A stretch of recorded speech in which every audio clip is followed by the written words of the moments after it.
दोस्तों 72 बीपीएससी आज बायोलॉजी का सेक्शन लेके आया हूँ जिसमें कि हम कोशिका सेल पढ़ने वाले हैं। तो आइए कोशिका सेल का रिवीजन करते हैं। जीवन की संरचनात्मक व कार्यात्मक इकाई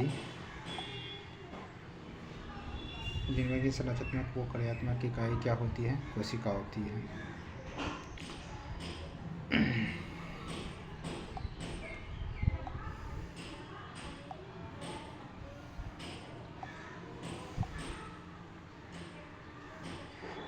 आनुवंशिकता की छोटी इकाई को हम क्या बोलते हैं? जीन बोलते हैं।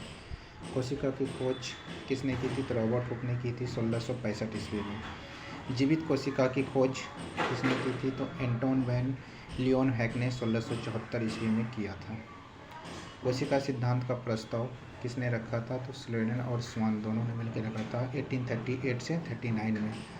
स्लेडन जो क्या किया था? प्लांट सेल का प्रस्ताव रखा था और स्वान ने एनिमल सेल का प्रस्ताव रखा था। जिन कोशिकाओं में ये करता है, किस कोशिका में नाभिक नहीं होता है?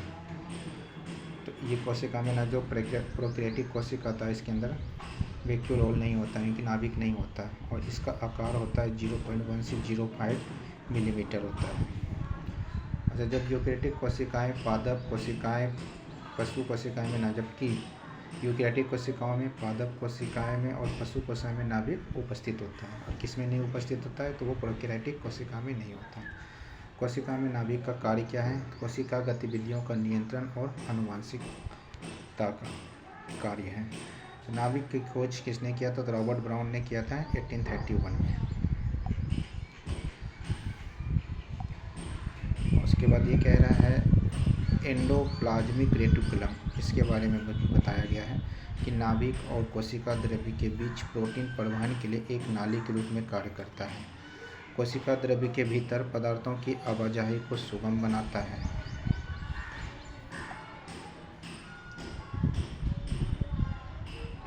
यदि कुछ कोशिकीय जैव रासायनिक प्रक्रियाओं के लिए एक स्थल के रूप में कार्य कर सकता है, या कुछ कोशिकीय जैव रासायनिक प्रक्रियाओं के लिए एक स्थल के रूप में कार्य कर सकते हैं। नेक्स्ट है, कोशिका में कोशिका द्रव्य का कार्य क्या है? कोशिकीय चयापचय और कोशिका समर्थन का स्थान। पौधों में कोशिका में कोशिका द्रव्य का कार्य कोशिकीय चयापचय और कोशिकाई समर्थन का स्थानांतरण करना, ये कोशिका द्रव्य का कार्य है। पौधों में कोशिकाओं की रिक्तिका की भूमिका क्या है? पौधों में कोशिकाओं की रिक्तिका की भूमिका है जल, पोषक तत्वों और अपशिष्ट उत्पादनों का भंडारण करना। अब कोशिका का विभाजन के बाद कोशिका दो विभाजन, एक समसूत्री विभाजन, एक अर्धसूत्री विभाजन होता है। इस विभाजन के दौरान गुणसूत्रों की गति में मदद करता है कौन? सेंट्रोसोम। गुणसूत्रों की गति में कौन मदद करता है? सेंट्रोसोम। कोशिका के आकार को बनाए रखने के लिए जिम्मेदार कौन है? तो ये है साइटोस्केलेटन। कोशिका के आकार को बनाए रखने के लिए जिम्मेदार है साइटोस्केलेटन। नाभिक क्या एक आनुवंशिक पदार्थ है? और गोल्गी तंत्र को क्या बोल सकते हैं? ट्रैफिक पुलिस भी बोलते हैं। नाभिक को आनुवंशिक पदार्थ और गोल्गी तंत्र को ट्रैफिक पुलिस भी करते हैं। पादप कोशिका में कोशिका भित्ति का कार्य क्या है? कोशिका भित्ति ओनली प्लांट सेल में पाया जाता है।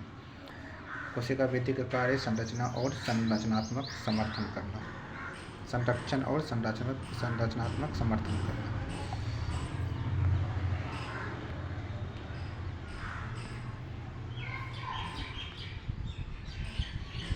प्रोटीन के संश्लेषण और पैकेजिंग के लिए जिम्मेदार कौन है? तो यह है गोल्गी उपकरण। प्रोटीन के संश्लेषण और पैकेजिंग के लिए जिम्मेदार कौन है? तो गोल्गी उपकरण। क्लोरोप्लास्ट का कार्य क्या है? प्रकाश संश्लेषण करना। क्लोरोप्लास्ट का कार्य क्या है? प्रकाश संश्लेषण करना। एक प्लास्टिड यानी कि लवक कितने प्रकार के थे? एक क्लोरोप्लास्ट, एक क्रोमोप्लास्ट, एक ल्यूकोप्लास्ट। क्लोरोप्लास्ट हरा रंग का होता है, क्रोमोप्लास्ट पीला या ऑरेंज रेड का होता है और ल्यूकोप्लास्ट रंगीन होता है। क्रोमोप्लास्ट में क्या होता है? क्रोमोप्लास्ट में फल को रंग प्रदान करता है। और दूसरा पीला वाला जो होता है वो क्या करता है? जिंथोफिल होता है। और ऑरेंज वाले में क्या होता है? कैरोटीन होता है। और ल्यूकोप्लास्ट जो रंगीन होता है वो क्या करता है? स्टोरेज ऑफ फूड यानी भोजन का भंडारण करता है।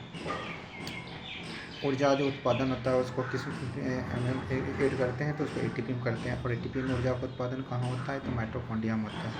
एटीपी का फुल फॉर्म है एडेनोसाइन ट्रीफॉस्फेट। 1 एटीपी इक्वल टू कितना होता है, 31 किलो जूल। अब एकल कोशिकीय जीव कौन कौन सा, अमीबा है, यूग्लिना है, पैरामेसियम है, यीस्ट है। और हाइड्रा जो है वो एकल कोशिकीय जीव नहीं है। कोशिका का कौन सा भाग उसकी सभी गतिविधियों को नियंत्रित करता है, तो वो है नाभिक, जिसको हम कोशिका का मस्तिष्क भी कहते हैं। कोशिकाओं की गतिविधियों को नियंत्रित कौन करता है, कोशिका ग्रंथि।